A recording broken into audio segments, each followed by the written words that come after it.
As we look ahead to this year's Emmy nominations, several award-eligible episodes from acclaimed shows were directed by actors. This year's race could potentially include Tracee Ellis Ross, who directed an installment of her show Blackish, Jodie Foster, who stepped behind the camera for Black Mirror, Jason Bateman, a Helmer for Ozark, and Matt Bomer, who took on directing duties for The Assassination of Gianni Versace, American Crime Story. Even if these actor-directors don't end up competing for a statuette, they're still demonstrating that acting remains a unique pipeline to directing on television. Here we take a look at 3 actors who stepped behind the camera and who could be stepping up to the award stage come September. This is your Emmy update from The Hollywood Reporter News. Foster, whose episode of Black Mirror follows a mother using technology to trace her daughter's every move, says, "It's like the greatest film school ever."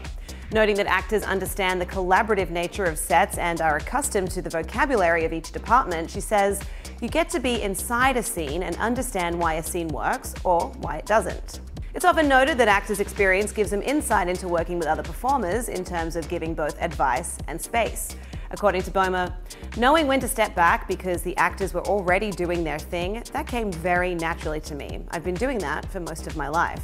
Bomer, who had never directed before Versace, also recognizes that directing demands that actors understand a set in a more holistic way than they customarily need to.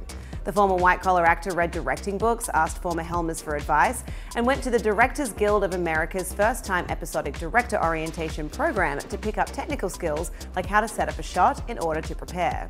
Ross, who had previously directed on a few side projects and on her UPN CW show Girlfriend, spent a hiatus week calling up favorite Blackish directors, actor-director friends Blackish creator Kenya Barris and star Anthony Anderson, before overseeing her episode. "It's 2 different parts of your brain. I direct from my mind and my eyes," she says, "and then as an actor, I usually work from my body."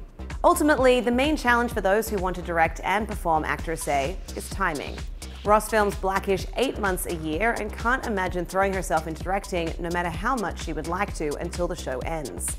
Bomer says he has to decide which feature film or episodic projects he wants to dedicate a year or 5 months to, respectively, between acting projects. Foster, meanwhile, admits that timing has delayed her directing career because she often booked acting jobs 6 months in advance of production, and the timeline for directing projects was less predictable. "I got caught up with not being able to direct as much as I'd hoped in my 20s and 30s, she says. Still, the Academy Award winner feels that her acting career has given her more freedom to choose projects and take risks. "I already have an identity, so I don't need directing as an identity. I just want to make things that I love." To read more on this story, head to THR.com. For The Hollywood Reporter News, I'm Lindsay Rodriguez.